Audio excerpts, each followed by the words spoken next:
bakunzi twama dusanga ijambo ry'Imana mu kiganiro c'impemburo ndabaramukije amahoro ya Kristo. Ijambo dusangira riri mu gitabo cyo gusubira mu vyagezwe gice ca mbere umurongo wa 3 gushika ku 8. Gusubira mu vyagezwe gice ca mbere umurongo wa 3 gushika ku 8 handitswe ngo mu mwaka wa 40 mu kwezi kw'icumi ku munsi wako wa mbere niho Mose yabaririye Abisirayeli vy'Uhoraho yamugeze kubabwira vyose.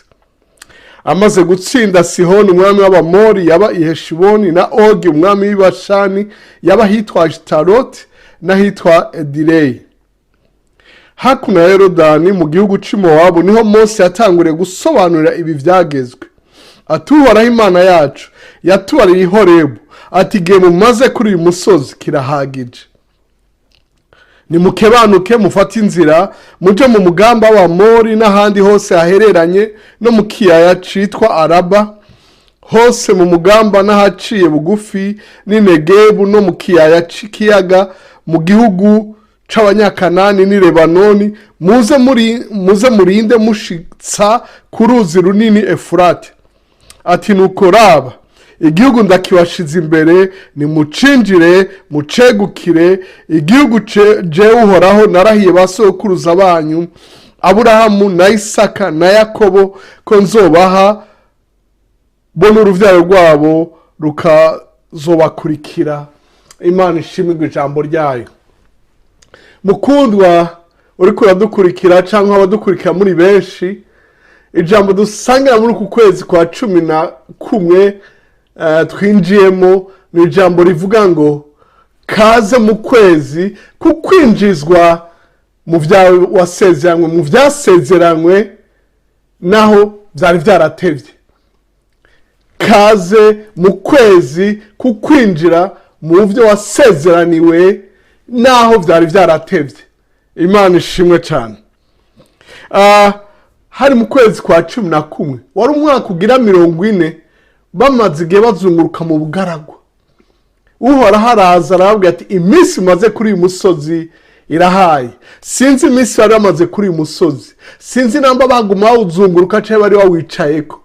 Ico arico cose araho wakwamye wicaye, araho wagumye wizungurukako, iyo mpwemu y'ukudindizwa y'ugukwama y'uguteba no gutebeshwa ikurekure muri ku kwezi kwa 11 mu izina rya Yesu.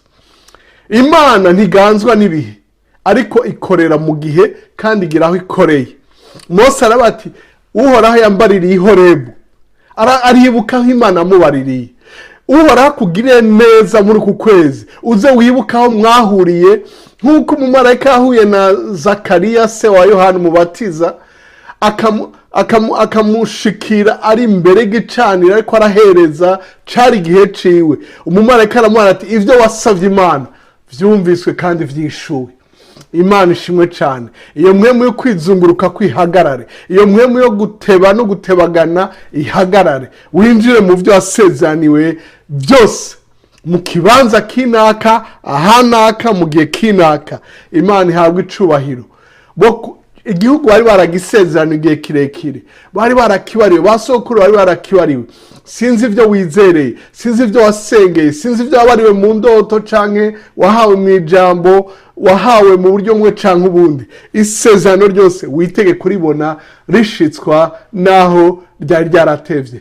Imana iguhezagire, Imana ikugire neza, iguhe intsinzi impande zose. Mose yari yaronse intsinzi kuri uyu mwami, kuri aba bami, mugabo baguma bakwamya ahantu. Sinzi intsinzi wagiye uronka mugabo uguma uteba gushika no kubindi. Navyo vyinjire, Imana ikongera izindi ntsinzi maze ushike ku vyasezeranywe. Urakoze kudutega yomi. Ukwezi kwiza.